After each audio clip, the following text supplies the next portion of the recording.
ఓం శ్రీ గురుభ్యో నమ. గం గణాధిపతయే నమ. శుభం టీవీ వీక్షకులకు స్వాగతం. ఈరోజు మనము 2024 7వ మాసం సెకండ్ పక్షం అంటే 16 to 31 వరకు జరిగే గోచారం తెలుసుకుందాం.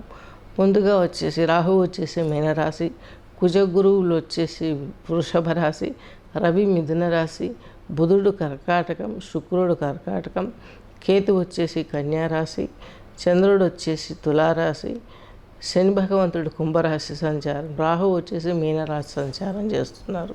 ఇకపోతే మీనరాశి మీన లగ్నం వారికి ఎలా ఉందో చూసుకున్నట్లయితే మీ రాశాధిపతి దశమాధిపతి అయినటువంటి గురు భగవంతుడు వచ్చేసి మీకు తృతీయంలో ఉన్నారు. ఇక్కడ కుజుడు కూడా ఉన్నాడు, మీకు రెండో ఇంటి అధిపతి భాగ్యాధిపతి.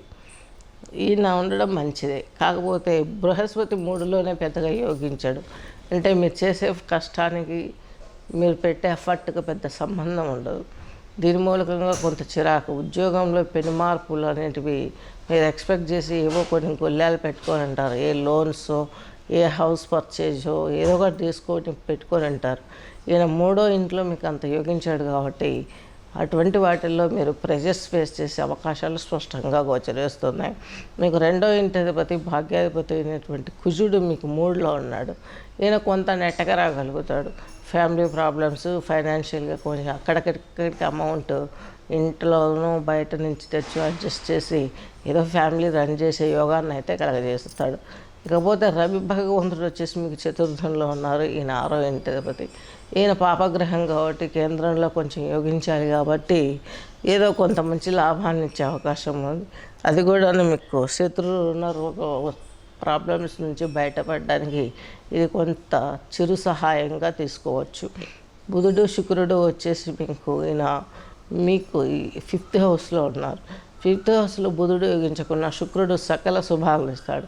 మీకు సిబ్లింగ్స్ ప్రాబ్లమ్స్ తొలగిపోతుంది. వారికి మీకున్న అవినాభావ బంధాలు మళ్ళీ పొటమరెళ్ళే అవకాశాలు స్పష్టంగా ఉన్నాయి. ఈ యొక్క సాఫ్ట్వేర్ రంగంలో ఉన్న వారికి బాగుంటుంది. కళాకారులకు కలిసి వస్తుంది.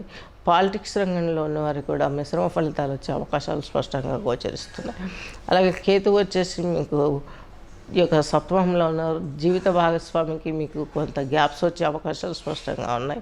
చంద్రుడిని తీసుకున్నట్లయితే పంచమాధిపతి, ఈయన వచ్చేసి మీకు భాగ్యంలో ఉన్నాడు. దీని మూలకంగా కొంత వ్యతిరేకత ఫలితాలు వచ్చే అవకాశాలు ఉన్నాయి. భాగ్యంలో ఉండడం అనేది మంచిదే. పంచమాధిపతి భాగ్యంలో ఉండడం మంచిదే కానీ కొంచెం అష్టమంలో ఉన్నారు. భాగ్యం కాదు, అష్టమంలో ఉన్నారు.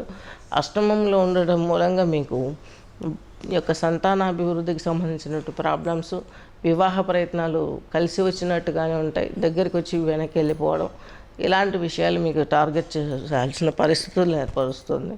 ఈ యొక్క మీనరాశి మీనలగ్నం వారికి మీనలగ్నం వారికి తీసుకున్నట్లయితే శని భగవంతుడు వ్యయంలో ఉన్నాడు, ముందే చెప్పుకున్నాం. రాహు మీ రాశిలో ఉన్నాడు, కోప స్వభావం అని చెప్పుకున్నాం. ఉద్యోగ ప్రయత్నాలు చేసుకుంటూ ఏదైనా దూర ప్రాంతాలకు ప్రయాణం చేయాలనుకునే వారికి మాత్రం రాహు మంచి సపోర్ట్ చేస్తారు. మీరు అక్కడికి వెళ్ళి బాగా మీరు అనుకున్న దాన్ని నిలుపుకునే అవకాశం, బట్ కష్టపడాలి. బాగా కష్టపడితే మాత్రం ఫలితం మీ వైపు వచ్చే అవకాశాలు స్పష్టంగా గోచరిస్తున్నాయి. మీరు ఈ కనకపుష్యరాగాన్ని ధరించాలి. దీన్ని ధరించే ముందు ఒకసారి వ్యక్తిగత జాతకాన్ని పరిశీలింపచేసుకున్నట్లయితే మీ రాశికి మీ లగ్నానికి దక్కట్టు సజెషన్స్ ఇవ్వడం జరుగుతుంది. గమనించగలరు. స్వస్తి.